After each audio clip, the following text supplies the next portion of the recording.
నమ్మకం కలిగిన దేవా, నీ కొందనాలు స్తోత్రాలు తండ్రి. నీ పిల్లలతో కలిసి నీ మాటలు పంచుకొనిచుండగా సమయోచితమైన జ్ఞానాన్ని దయచింది వెంటనే నీ పిల్లలు వారి యొక్క మనోనేత్రం వెలిగించుకునే భాగ్యాన్ని ప్రసాదించమని ప్రభువైన యేసుక్రీస్తు నామములో ప్రార్థనకు సమర్పించుకున్నాం తండ్రి, ఆమేన్. కూడి వచ్చిన మీ అందరికీ ప్రభువైన యేసుక్రీస్తు నామములో శుభములు, వందనాలు తెలియజేస్తున్నాను. ప్రియమైన దేవుని వాళ్ళరా, మరి ఈరోజు ఒక మంచి పాఠాన్ని మనం ధ్యానించుకోబోతున్నాము. శ్రద్ధగా మరి వినవలసిందిగా కోరుతున్నాను. దేవుని పరిశోధన మనుషుల పైన అయితే మనుషుల పరిశోధన దేనిపైన? ఏమండి, దేవుడు దేనిపైన పరిశోధన చేస్తున్నాడంటే మానవులైన మనపైన పరిశోధన చేస్తున్నాడు. కానీ మనుషులు వేటి మీద పరిశోధన చేస్తున్నారు? ఈరోజు శాస్త్ర ప్రపంచాన్ని గురించి ఆలోచిస్తే ఏమండి, ఎన్నిటినో పరిశోధన చేస్తున్నారు. మొక్కల పరిశోధన చేశారు, వాటిని బోటనీ అన్నాడు. ఏమండి, మొక్కలు మరి బతకటం కానీ, మొక్కలకు జీవం ఉందని కానీ, ఏమండి, మొక్కలు ఎలా పెరుగుతున్నాయో, ఎలా కాండాలు వస్తున్నాయో, ఎలా పువ్వులు పూస్తున్నాయో, ఎలా కాయలు కాస్తున్నాయో వాటి గురించిన పరిశోధన మనకి కనబడిద్ది శాస్త్ర ప్రపంచంలో. అలాగనే మానవుల పైన కూడా పరిశోధన చేశాడు. మానవులందరి గురించి కూడా ఏమండి, తన శరీరంలో ఉన్న భాగాలపైన కూడా పరిశోధన చేశాడు.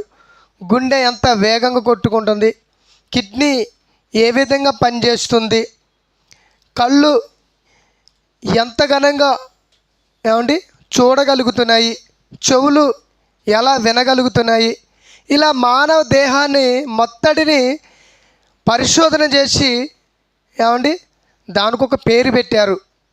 అలాగనే జంతువుల గురించి ఆలోచిస్తే ఏమండి ఎన్నో జంతువులు కనపడుతున్నాయి. అందులో ముఖ్యంగా కప్ప పైన కూడా పరిశోధన చేశారు. ముందు కప్ప గురించి ఏమండి మన కాలేజీలో విద్యార్థులు ఎక్కువ కప్ప పైనే వారి యొక్క పరిశోధన కనపడిద్ది. ఏమండి, అలాగనే ఎలకలు కానివ్వండి, మరి ఇంకా అనేక రకమైన జంతువుల పైన పరిశోధన చేయటం మనం చూస్తున్నాము. ఈ భూమి మీద ఉన్న వాటిపైనే కాకుండా ఆకాశంలో ఉన్న గ్రహాలపైన కూడా ఇప్పటికీ పరిశోధన జరుగుతూనే ఉంది. ఏమండి, చంద్రగ్రహం మీద కూడా ఈ మధ్యన పరిశోధన జరిగింది. చంద్రుడిని దగ్గరికి వెళ్ళి చూడగలిగారు. చంద్రుడిపైన వాతావరణం ఎలా ఉందో పరిశోధన చేశారు. చంద్రుడిపైన గ్రహాలపైన మనిషి మనుగడ సాగుతుందనే ఒక అబద్ధాన్ని చెప్పటం మనందరికీ తెలుసు. ఆ అబద్ధాన్ని చెప్పి ఆ గ్రహాలలో స్థలాలు అమ్ముతున్నామని ఎన్నో కోట్ల రూపాయలను దండుకోవటం శాస్త్ర ప్రపంచం మనందరికీ న్యూస్ మీడియా ద్వారాగా తెలుసు. మరి మానవులైన మనమంతా వీటిపైన పరిశోధన చేయాల్సింది కాదు. ప్రియమైన దేవుని వలన వాటన్నిటిని కలిగించిన దేవుడు వాటిని మన కొరకు ఉపయోగపడాలనే ఈ భూమి మీద ఎన్నో జంతువులను, పక్షులను, మొక్కలను ప్రకృతిలో కలిగించడం మనకు తెలుసు. వాటిపైన మనకి పరిశోధన అవసరం లేదు. మనం దేనిపైన పరిశోధన చేయాలి? మానవులు మనుషులమైన మనపైన దేవుడు చేస్తున్న పరిశోధన ఏంటి ఒకసారి చూద్దాం. ఆది కాండం 22వ అధ్యాయం మొదటి నుంచి చూడండి ఒకసారి. ఆది కాండము 22వ అధ్యాయం మొదటి నుంచి చూడండి. ఏమండి, అక్కడేం చెబుతున్నాడు దేవుడు? ఆ సంగతులు జరిగిన తర్వాతకి దేవుడు అబ్రహాముని పరిశోధిస్తున్నాడు. ఎందుకండి అబ్రహామును పరిశోధించాలి? మొక్కలను పరిశోధించవచ్చు కదా దేవుడు, జంతువులను పరిశోధించవచ్చు కదా, గ్రహాలను పరిశోధించవచ్చు కదా. మానవులను ఎందుకు పరిశోధిస్తున్నాడంటే తన రూపమైన ఈ దేహములో ఆయన ఆత్మను పెట్టాడు కాబట్టి ఆయన పరిశోధన చేస్తున్నాడు. ఏమంటాడు అక్కడ? అబ్రహామును చదువు ఎట్లనగా ఆయన అబ్రహామా అని పిలవగా అతడు చెత్తుం ప్రభు అంటే అబ్రహాము గారు పుట్టినది మొదలుకొనించి ఆయనకు 75 సంవత్సరాలు వచ్చేంత వరకు ఆయన కూడా ఒక పరిశోధన చేశాడండి. ఏంటి ఆ పరిశోధన అంటే, నిజమైన దేవుడు ఎవరు అనే పరిశోధన చేశాడు. ఈ భూమి మీద నా తల్లిదండ్రులను నమ్ముకుంటున్నా, నా తల్లిదండ్రులు అమ్ముకుంటున్నా, వీటన్నిటిని నిజమేనా? అసలు నిజమైన దేవుడు ఎలా ఉంటాడు? ఆయన ఆకారం ఏంటి? ఆయన ఆలోచన ఏమిటి? వీన్ని అన్నిటిని గురించి పరిశోధన చేశాడు. కాబట్టే అబ్రహాము గారికి దేవుడు ప్రత్యక్షమయ్యాడు. ఎలాగంటే ఒక దేవదూతను పంపించి అబ్రహాముతో మాట్లాడుతున్నాడు. అదే అంటున్నాడు. ఏమంటాడు అక్కడ? ఎట్లనగా ఆయన అబ్రహమా అని పిలిచాడు. చూశారండి, అబ్రహాము గారి జీవితాన్ని చూశాడు. పుట్టినది మొదలుకొని 75 సంవత్సరాలు వచ్చేంత వరకు ఆయన గురించిన పరిశోధన అబ్రహాం గారు చేశారు. అబ్రహాం గారి గురించి దేవుడు పరిశోధన చేశాడు. కాబట్టి అబ్రహాము గారి గురించిన ఆలోచన దేవునికి నచ్చి, అందుకని ఆయనను పరిశోధించి అబ్రహామా అని పిలుచుకుంటున్నాడు. ఎందుకు అబ్రహాముని ఎంచుకున్నాడంటే, ఇదిగో అబ్రహాము గారి ద్వారాగానే నాకు సంతానాన్ని కావాలి, అబ్రహాము గారి ద్వారాగానే నా కుమారుడు భూమి మీదకి పంపించగలవచ్చు అనే ఆలోచన దేవునికి కలిగిందండి. అందుకనే అబ్రహాము గర్భంలో ఇసాకును పెట్టాడు. ఇసాకు గర్భంలో నుంచి ఎవరొచ్చారు? యాకోబు గారు వచ్చారు. యాకోబు గారి గర్భంలో నుంచే 12 గోత్రాలు వచ్చాయి. అంటే చూసారు ప్రియమైన దేవుని వలన, ఒక్క అబ్రహాముని పరిశోధించి, ఒక్క అబ్రహామునే ఏర్పాటు చేసుకొని, ఒక్క అబ్రహామునే పిలుచుకోవడం వల్ల ఏమంటే ఎంతమంది వచ్చారండి? అవునా కదా? ప్రియమైన దేవుని వలన అబ్రహాం గారి ద్వారాగానే యేసుక్రీస్తు రావడం అనేది మనం చూస్తూ ఉన్నాం. చూడండి మరొక మాట, కీర్తనల గ్రంథము 66వ అధ్యాయము 10వ వచనం చూద్దాం. 66వ అధ్యాయం కీర్తనల గ్రంథం 10వ వచనం. 10వ వచనం కీర్తనల గ్రంథం 66:10. దేవా నీవు మమ్మును పరిశీలించి ఉన్నావు. చూసారండి, మనుషులను పరిశీలిస్తున్నాడు. వారి యొక్క బ్రతికే విధానాన్ని కానీ, మాట్లాడే విధానాన్ని కానీ, చూసే చూపును బట్టి కానీ, వారి ప్రవర్తన అంతటిని ఏం చేస్తున్నాడు? పరిశీలించుచున్నావు. వెండిని నిర్మూలం చేయ రీతిగా మమ్మును నీవు నిర్మూలం చేస్తున్నావు. వెండిని ఎలాగైతే నిర్మూలం అంటే నాశనం చేస్తున్నావో, అలాగే నీవు మమ్మను నాశనం చేయించున్నావు అని చెబుతున్నాడండి. ఎందుకండి మానవులపైన అంత పరిశోధన చేయాలి? అవసరమా? దేవుడు ప్రియమైన దేవుని వలరా తన గర్భవాసములో నుండే వచ్చాము కాబట్టి మనం, తాను ఏమండి మనకి తన ఆత్మను పంచాడు కాబట్టి మనపైనే అనే ఒక పరిశోధన, మనపైనే అనే యొక్క ధ్యాస. మనం కూడా చూడండి, పిల్లల్ని కన్న తర్వాతకి వారిపైన ఎక్కువ ధ్యాస ఉంటుంది కదండి, వారిపైన ఎక్కువ ఆలోచన. ఎక్కడికైనా వెళ్ళిపోయినా కానీ, వాళ్ళని ఇంట్లో వదిలిపెట్టి వెళ్ళిపోయినా కానీ, నా పిల్లలు ఎలా ఉన్నారో, ఎలా తింటున్నారో, ఎలా బ్రతుకుతున్నారనే ఆలోచన తల్లిదండ్రులకే ఉంటుంది. కానీ పిల్లలకి ఎక్కువ ఉండదండి. తల్లిదండ్రుల పైన ఉంటుందండి? ఉండదు. పిల్లలకు మీద తల్లిదండ్రులకు ఉన్నంత ఆ ధ్యాస, ఆ ఆలోచన, ఆ ప్రేమ పిల్లల అయిన వాళ్ళు తల్లిదండ్రుల పైన ఉండదు. ఏమండి నిజంగా చూడు, అందుకనే వృద్ధాప్య దశలకు వచ్చినాక ఆ తల్లిదండ్రులను పిల్లలు పట్టించుకోకపోయినా కానీ తల్లిదండ్రుల ప్రేమ మాత్రము తగ్గిపోతుందా? లేదు ప్రియమైన దేవుని వలన. చూడండి మరొక మాట చూద్దాం. రోమిలికి రాసిన పత్రిక 8వ అధ్యాయం 27వ వచనం. రోమిలికి రాసిన పత్రిక 8వ అధ్యాయం 27వ వచనంలో చూడండి, అక్కడ ఏమంటున్నారు?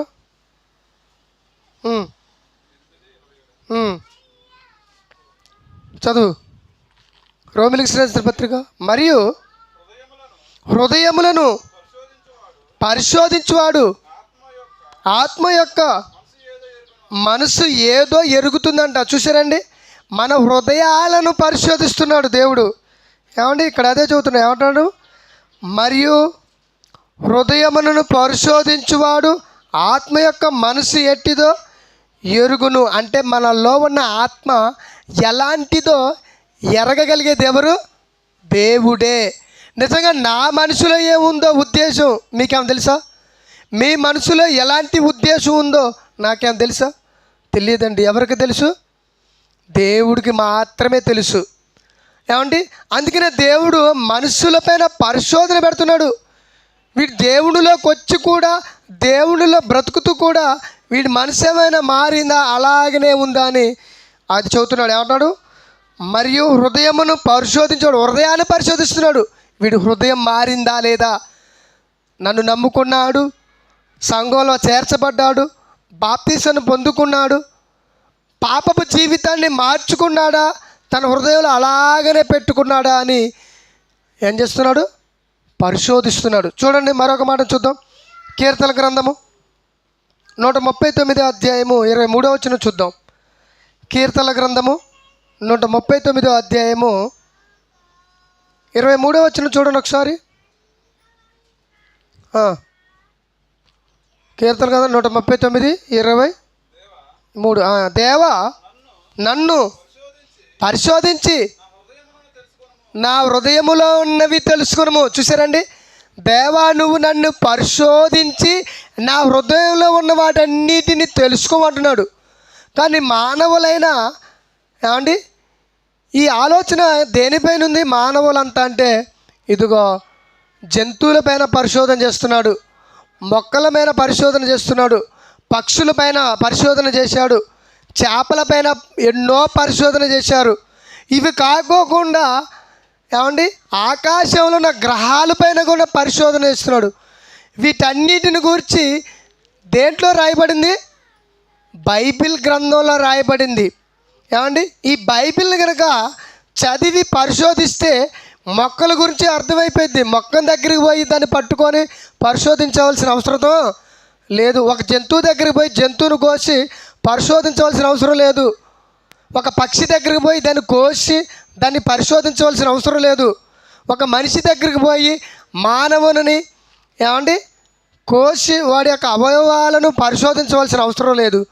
ఎక్కడికి వస్తే అర్థమైంది అంటే, ప్రతి దాని గురించి బైబిల్ దగ్గరికి రావాలి. ప్రతి మనిషి బైబిల్ దగ్గరకు వచ్చి బైబిల్ని పరిశోధించాలి. ఏమంటాడు అక్కడ మనం ఇప్పుడు చదివితే, దేవా నన్ను పరిశోధించి నా హృదయమును తెలుసుకును, నన్ను పరీక్షించి నా ఆలోచన తెలుసుకో. నా ఆలోచన నీకు నచ్చిన విధంగా ఉన్నాయా, నా హృదయము నీకు అనుకూలంగా ఉందా అనేది తెలుసుకోమని భక్తుడైన దావీదు గారు పలుకుతున్నాడు.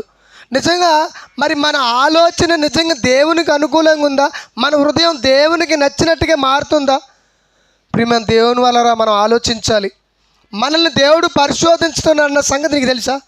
నీ హృదయంలో ఏమో ఆలోచిస్తున్నావో అది నువ్వు ఏమనుకుంటున్నా ఎవరికీ తెలియదులే. నా హృదయంలో ఏమంటే చాలామంది హృదయంలో చెడు ఆలోచిస్తుంటారు కదండి. ఏమండి, నేను యూట్యూబ్లో రాత్రి చూశానండి, వాడంతా దారుణమైన ఆలోచన చేశాడంటే ఆ ఆలోచనే వాడు తన కోరిక రూపంలో నెరవేర్చుకున్నాడు. ఎవరంటే ఒక తండ్రి అండి. ఎవరు? తండ్రి. ఎవరిపైన తన కోరికను నెరవేర్చుకున్నాడంటే తన కన్న కూతురి పైన. ఏమండి, ఆ కూతురికి ఎన్ని సంవత్సరాలు? 9 సంవత్సరాలు. 9 సంవత్సరాలు అయిన ఆ అమ్మాయి పైన వీడు గత 4 సంవత్సరాల నుంచి లైంగికంగా వేధిస్తూ ఉన్నాడు. వాడిలో ఒక కోరిక పుట్టింది వాడు హృదయంలో. ఏమండి, 9వ సంవత్సరాలు వచ్చిందా కాదు, 5 సంవత్సరాల నుంచే వాడు వేధిస్తున్నాడంట ఆ అమ్మాయిని. ఆ అమ్మాయి ప్రైవేటు వీడియోలను ఏమండి, ప్రైవేట్ పార్ట్లు ఉంటాయి కదా, వాటన్నిటిని వీడియోల రూపంలో తీసుకొని సెల్లులో బంధించుకున్నాడు. వాడికి నచ్చినప్పుడల్లా ఆ అమ్మాయిని వేధిస్తూ ఆగం చేస్తున్నాడు. ఏమండి, ఆ బిడ్డ ఏమిటిది, నాన్న నువ్వు చేసేది పడుకుంటున్నది, నువ్వు చేసేది తప్పు, నువ్వు ఇలా చేయకూడదు, నువ్వు కన్న తండ్రివి, నువ్వు నన్ను కన్నవు, నేను నీ బిడ్డని అని. ఏమండి, ఆ బిడ్డ చెప్పుకుందా అండి? ఎంత చెప్పుకున్నా వాడు వినలేదండి.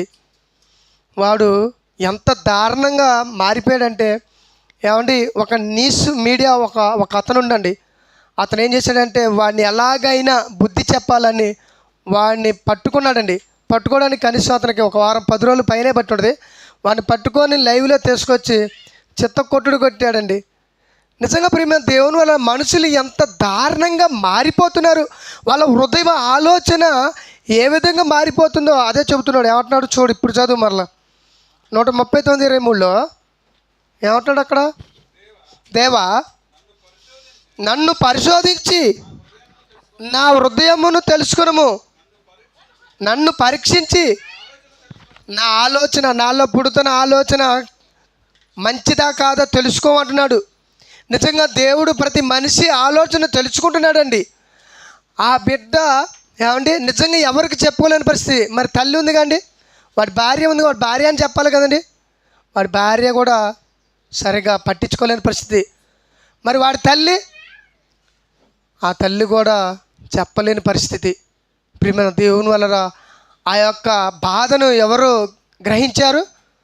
దేవుడు గ్రహించి మరొకరి ద్వారాగా ఆ బిడ్డకి స్వేచ్ఛ కలిగించే విధంగా ఏర్పాటు చేసిన దేవుడు. అంటే ప్రియమైన దేవుని వలన మానవుల హృదయములు ఎంతగా చెడిపోయినాయో నిజంగా ఇర్మియా గ్రంథంలో మనకి కనబడుద్దండి. ఇర్మియా గ్రంథంలో చూడండి అంటున్నాడు.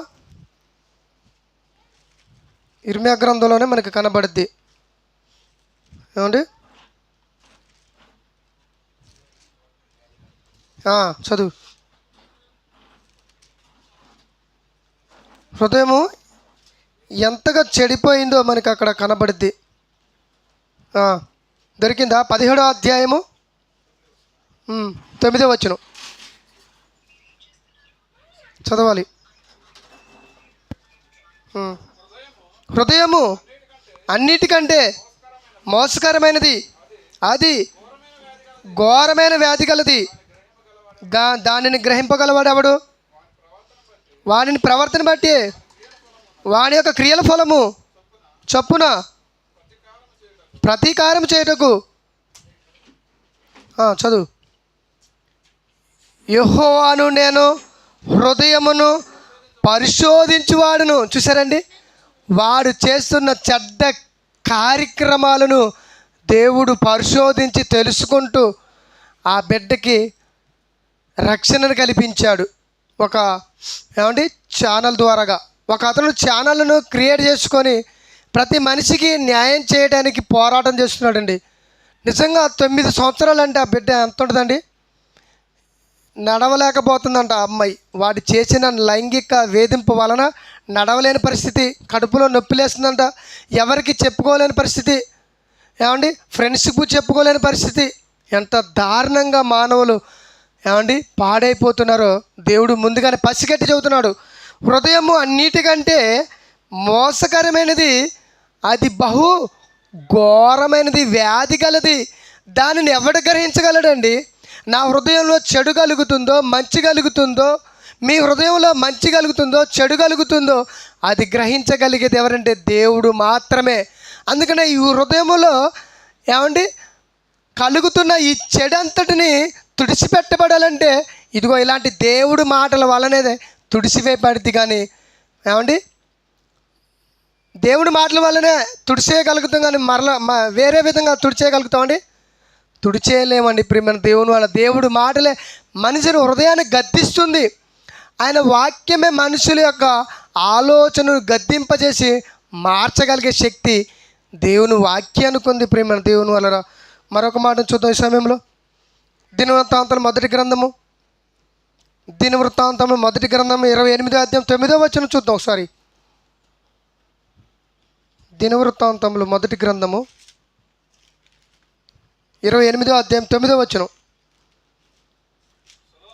సొలొమోను నా కుమారుడా, నా తండ్రి యొక్క దేవుడైన యెహోవా అందలి హృదయములను, చూసారండి, హృదయములను పరిశోధించువాడు, ఆలోచనలన్నిటినీ సంకల్పములన్నింటినీ ఎరిగిన వాడై ఉన్నాడు. నీవు ఆయనను తెలుసుకొని హృదయపూర్వకముగా మనస్పూర్వకముగాను ఆయనను సేవించుము. ఆయనను వెతికిన ఎడల ఆయన నీకు ప్రత్యక్షమగును. ఆయనను విసర్జించిన ఎడల ఆయన నిన్ను నిత్యం త్రోసిపడేస్తాడు. అసలుకి వద్దనే దేవుడు యాక్సెప్ట్ చేయడండి. ప్రియమైన దేవుని వల్ల నిజంగా ఏమని చెబుతున్నాడండి? సొలొమోనా నా కుమారుడా, నీ తండ్రి యొక్క దేవుడైన యెహోవా అందరి హృదయాలను పరిశోధించువాడు. నిజంగా ఆయనకి ఈ మాటలు విన్న తర్వాతకి నిజంగా దేవుడిని వేడుకున్నాడండి. అయ్యా, నీ ప్రజలైన వారిని నేను కాపాడాలన్నా, న్యాయం చేయాలన్నా, వారిని నీ సన్నిధానంలో నడిపించాలన్నా నాకు మానవ జ్ఞానం సరిపోదు, కాబట్టి నీ జ్ఞానాన్ని ప్రసాదించమని దేవుణ్ణి వేడుకున్నాడండి. అలాంటి మహాజ్ఞానియే ఒకనాడు పడిపోయే పరిస్థితి వచ్చింది. అతని హృదయంలో చెడ్డ ఆలోచన కలిగింది. అందుకనే చూడండి, తనకు కావాల్సిన ఏ స్త్రీనైనా సరే వివాహం చేసుకుంటూ వెళ్ళిపోయాడండి. అలాగా వివాహాలు చేసుకుంటూ తమ భార్యలు చెప్పిన ఆ విగ్రహాలన్నిటిని పెట్టుకుంటూ పూజించుకుంటూ వచ్చాడు. తన హృదయం మారిపోయింది, తన ఆలోచన మారిపోయింది, దేవునికి వ్యతిరేకం అయిపోయింది. అప్పుడు దేవుడు అతన్ని ఏం చేశాడు? త్రోసేసినా లేదా? ఆ తర్వాతకి సొలొమోను గారికి పశ్చాత్తాపం వచ్చింది. ఆ తర్వాతకి దేవుడు అంగీకరించినాకనే ఈయన గ్రంథాలు రాయటం ప్రారంభించాడు. అంటే మానవ హృదయములు ఎలాగ పాడైపోతున్నావో, ఎలాగ చెడిపోతున్నావో దేవుడికి ముందుగానే తెలిసిపోతుందా? అవునండి ప్రియమైన దేవుని వల్ల దేవుడికి ముందే తెలిసిపోతుందని చెబుతున్నాడు. కాబట్టి మన హృదయాలను మనం జాగ్రత్త చేసుకోవాలి. సామెతల గ్రంథం 17వ అధ్యాయం 3వ వచనం చూడండి ఒకసారి. దేవుడు ఇక్కడ ఏం చెబుతున్నాడో ఒకసారి చూద్దాం. సామెతల గ్రంథము 17వ అధ్యాయం 3వ వచనం చదవాలి. 17వ అధ్యాయం 3వ వచనంలో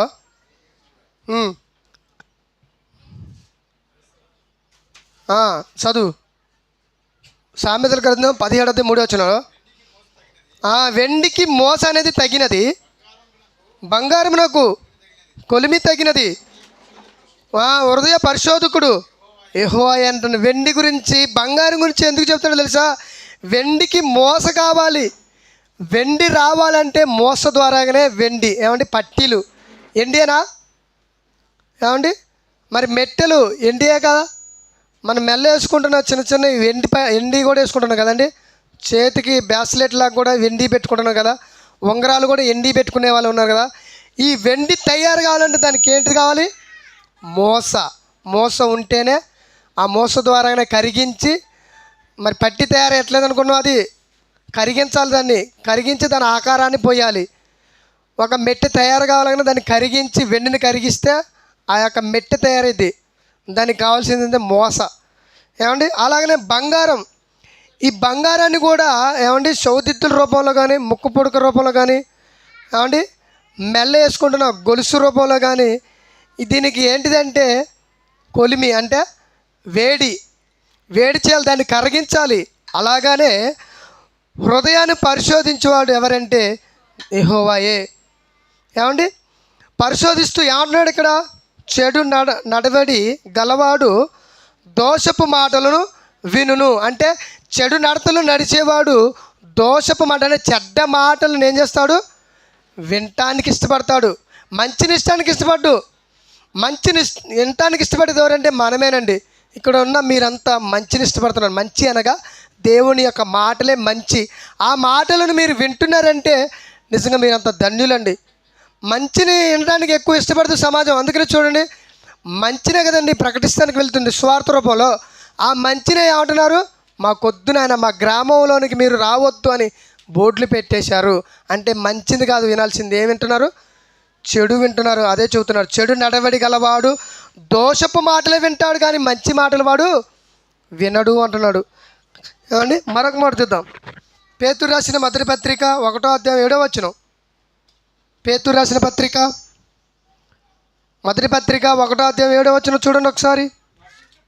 నశించిపోవు సువర్ణము అగ్ని పరీక్షణ వలన శుద్ధపరచబడుచుంది కదా, దానికంటే అమూల్యమైన మీ విశ్వాసము ఈ శోధనల చేత పరీక్షకు నిలిచినదై యేసుక్రీస్తు ప్రత్యక్షమైనప్పుడు మీకు మెప్పును మహిమయు ఘనతయు కలుగుటకు కారణమగిద్ది. మనకి కలుగుతున్న శోధన కానీ, పరిశోధనలు కానీ, మనకు వస్తున్న కష్టాలు కానీ, వీటి వలన మనకి ఏం కలిగిద్దంట? మెప్పు కలిగిద్ది అంటున్నాడు, మహిమ కలిగిద్ది అంటున్నాడు. ఏమంటున్నాడు? మరలా చదువుదాం. నశించిపో సువర్ణము అగ్ని వలన నశించిపో సువర్ణం అనేది అగ్ని పరీక్షల వలన శుద్ధపరచబడుచున్నది. ఏమండి, ఇప్పుడు మన కాడ ఉన్న బంగారం ఉందండి, దాన్ని కరగబెడితేనే అది ఏదో ఒక వస్తువు రూపంలో వస్తుంది. అంటే అది కరగబడుతుందంటే నశించబోతుందా లేదా? ఏమండి, శుద్ధ సువర్ణంగా మారుతుంది. ఒక బంగారం కానీ ఒక వెండి కానీ అది కరగబెడితేనే కానీ అది తయారై మనకు వస్తుంది. అలాగనే ఏమంటున్నాడు ఇక్కడ, మీ విశ్వాసము ఈ శోధనల చేత పరీక్షకు నిలిచినదే.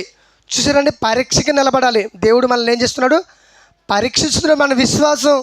మన విశ్వాసం దేవుళ్ళో నిలబడిద్దా లేదా అనేది, మన విశ్వాసం దేవుని కొరకు ఉండగలిగిద్దా లేదా అనేది దేవుడు ఏం చేస్తున్నాడు. అలాగనే అబ్రహాం గారిని కూడా ఏం చేశాడు? పరీక్షించినా లేదా?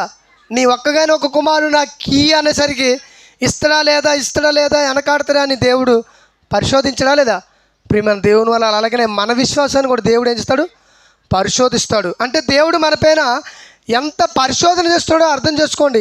మీ హృదయంలో చెడు ఆలోచన వస్తుంది కదా, నాకు తప్ప ఎవరికి తెలియదులే అనుకోవద్దు.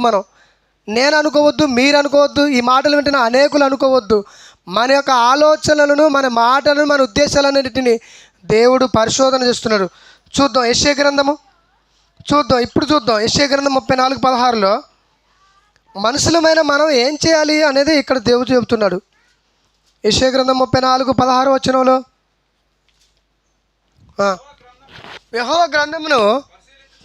యెహోవా గ్రంథమును పరిశీలించి చదువుకొనుడి. ఆ జంతువులలో చూసారండి, ఏమంటాడు అక్కడ? యెహోవా గ్రంథమును ఏం చేయాలి?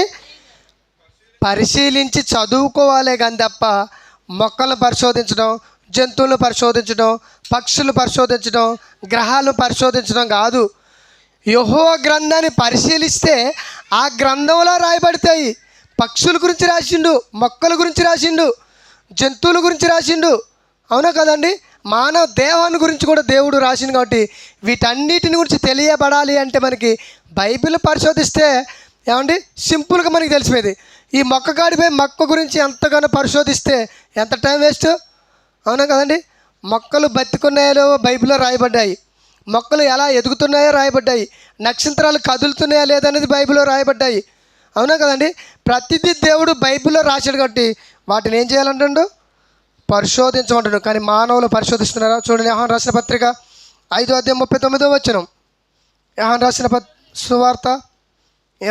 సువార్త 5:39.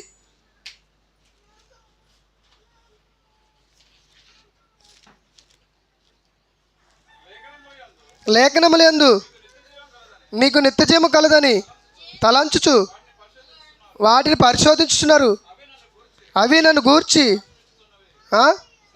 చూసారండి, లేఖనాములను ఏం చేస్తున్నారంట? పరిశోధించుతున్నారు, అవే నన్ను గూర్చి.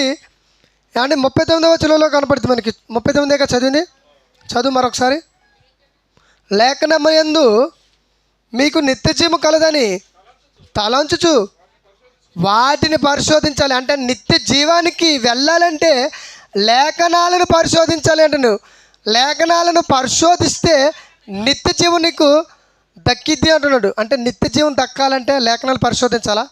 అవునండి, లేఖనాలను పరిశోధించకపోతే నిత్య జీవం దొరకదండి. ఎందుకంటే లేఖనాలలో 66 పుస్తకాలు ఉన్నాయి కదండి.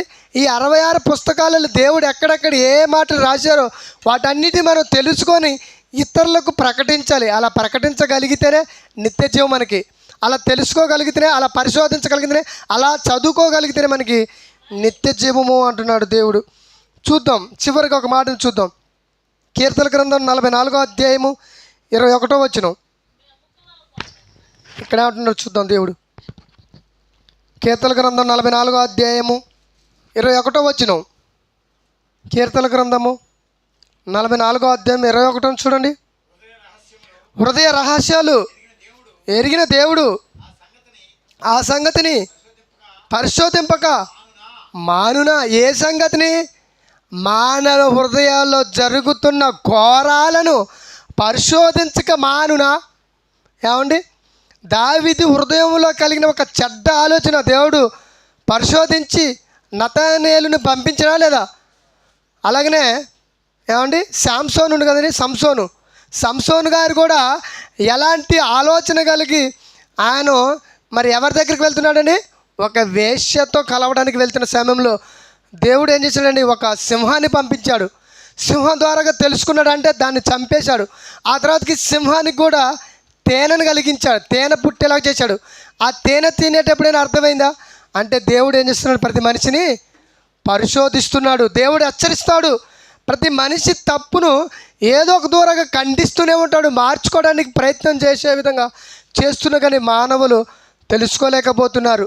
దేవుడు నన్ను పరిశోధిస్తున్నాడు, నేను చేసేది తప్పు, నన్ను సరిదిద్దుకోమంటున్నాడు అని చెబుతున్న విషయాన్ని మనుషులు గమనిస్తున్నారా లేదని అదే చూస్తున్నాం. ఏమంటే ఇక్కడ చదువుదాం, చివరికి చదివి ముగించుకుందాం.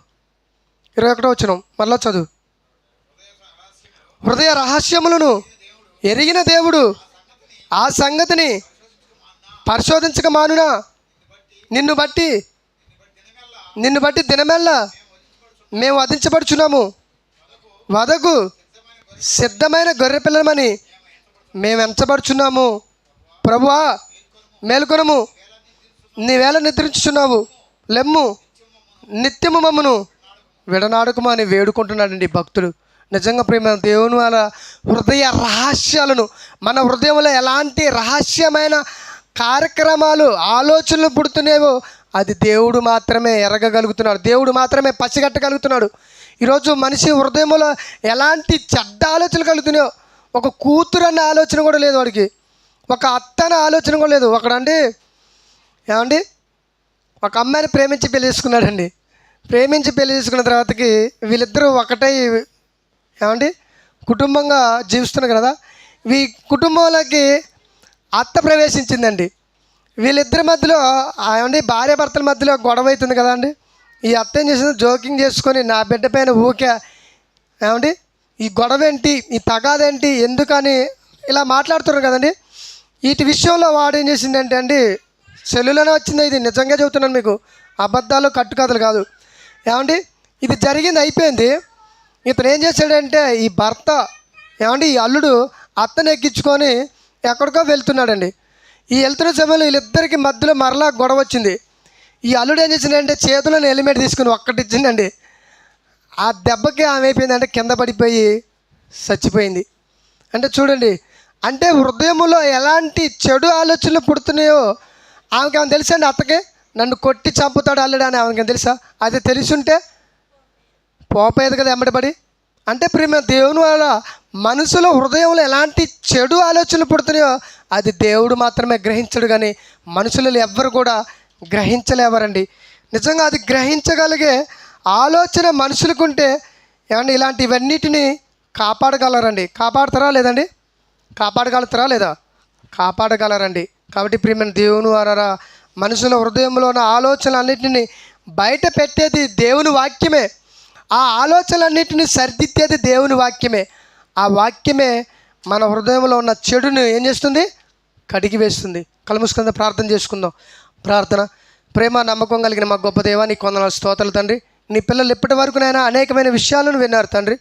నిజంగా నాయన మా హృదయంలో కూడా చెడ్డ ఆలోచనలను, చెడ్డ మరి పనులను నాయన కలిగి ఉంటే దయతో క్షమించండి తండ్రి. నాయన మేమంతా నాయన తండ్రి హృదయాలను ఎరిగిన దేవా, మా హృదయాలను సరిదిద్దుకొని మీ కొరకు ఉన్నతంగా మార్చుకొని బ్రతుకుటకు సహాయం దయచేయండి. ఇదిగో నాయన నీ కుమారుడైన యేసుక్రీస్తు వారి యొక్క శరీరం రక్తంలోనూ కూడా పాలు పంచుకుంటున్న జ్ఞాపకం చేసుకోమని ఈ ప్రార్థనతో నీ పాదలతో చేర్చుకోమని ప్రభువైన యేసుక్రీస్తు ప్రార్థనకు సమర్పించుకున్నాం తండ్రి. ఆమేన్.